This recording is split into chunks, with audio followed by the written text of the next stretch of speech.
宗秋华来之前也听陈丽萍说起过马兰的情况，知道他在金陵驻汤臣一品开劳斯莱斯，所以倒也没有太过惊讶。他笑着对马兰说道，你不觉得库里南这种车对咱们女人来说开着有点太大了吗？我平时出门都很少开车，都是让司机开着保姆车，我坐在中间排，比自己开车舒服多了，也省心。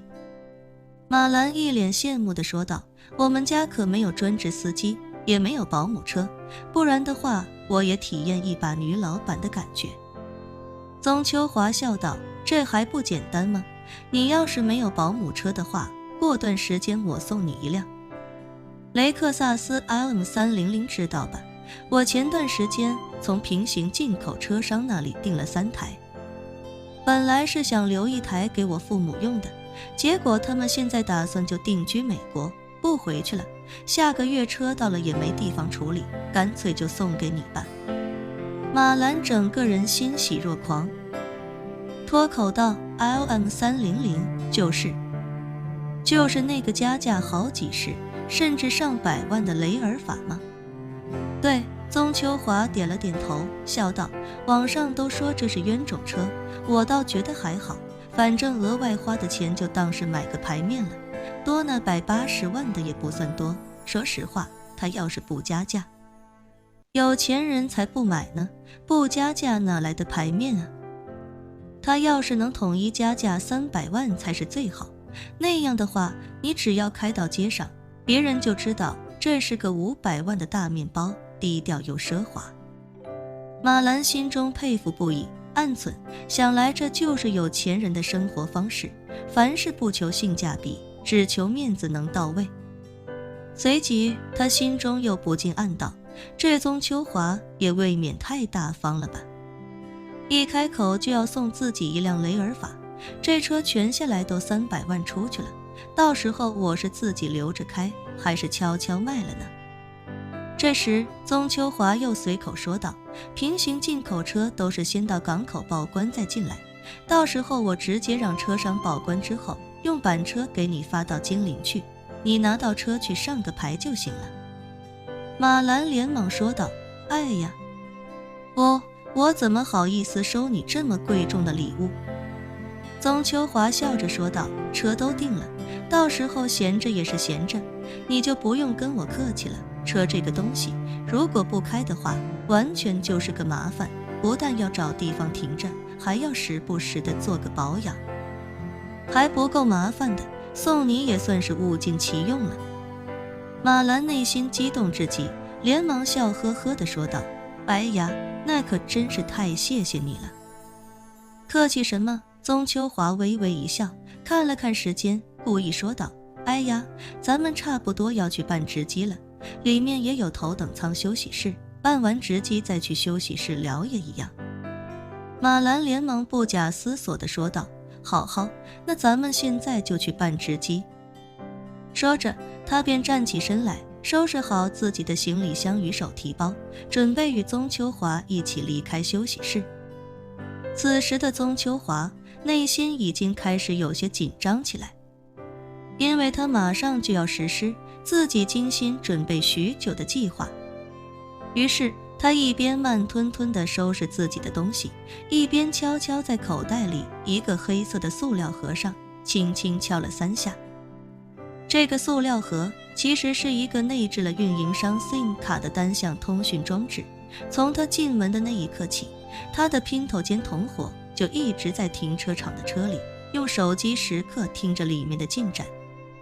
而他轻敲3下便是收网的信号。当他的同伙收到约定好的3下敲击之后，便立刻给宗秋华的手机打了一个电话。此时的宗秋华正装作收拾行李和手提包，手机一响，当他看到通讯录上显示的秦秘书3个字后，他故意装成顾不得拿到耳边听，所以直接打开了免提，将手机放在一旁，开口道，秦秘书，我马上就要登机了，有什么事儿就等我登机之后再说吧。对方的声音非常急促地说道，大小姐，老太太她出事儿了。宗秋华一下子紧张起来，连忙追问道：什么情况？我妈她怎么了？对方忙道：老太太今天陪小少爷骑马，我不知道怎么回事，那匹马惊了，踢了老太太一脚，老太太整个人昏过去了，刚把她送到医院，医生说情况有点严重。宗秋华焦急不已地说道：怎么回事？怎么还能让我妈被马踢了？管家是干什么吃的？马场的经理是干什么吃的？立刻让马场的经理给我收拾东西滚蛋，把那匹马拉出去宰了。他今天能踢我妈，明天说不定就把我儿子摔下来了。对方支支吾吾地说道：大小姐，那匹马是先生花了800多万美元从土库曼斯坦买回来的，是真正意义上的汗血宝马，就这么杀了的话，会不会太草率了？宗秋华冷声道：我让你杀你就杀，驯服不了的马，就算是再好，我也不要。这就是他犯错误的代价。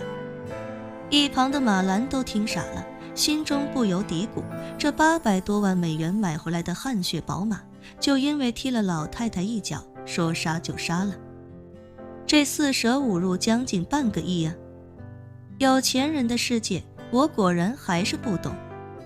此时电话那头的秘书也只能无奈地说道：好的，大小姐，那我稍后就安排人去办，可是老太太这边情况不乐观，您要不要过来看看？宗秋华无奈道：那是肯定要去看看的，你再晚半小时，我都已经过安检了，真是没办法。说着他连忙又道：我现在就回去，医院见吧。对方立刻恭敬地说道：好的，大小姐，医院见。挂了电话，宗秋华无比懊恼地对马兰说道：马兰，真是不好意思，我妈忽然出了点事，被马给踢伤了，我得赶紧去医院看一看，今天肯定是走不了了。马兰也不免有些遗憾，他还想趁着这次长途飞行，跟眼前这个女土豪好好的拉近一下关系，没想到事发突然，他竟然走不了了。马兰脑子忽然一转，连忙说道：哎呀，秋华，老太太受伤这么大的事情，肯定是要去看一看的，要不然这样吧，我今天也不走了，陪你一块儿去医院看看老太太。等老太太没事了之后，咱们俩再一起回国。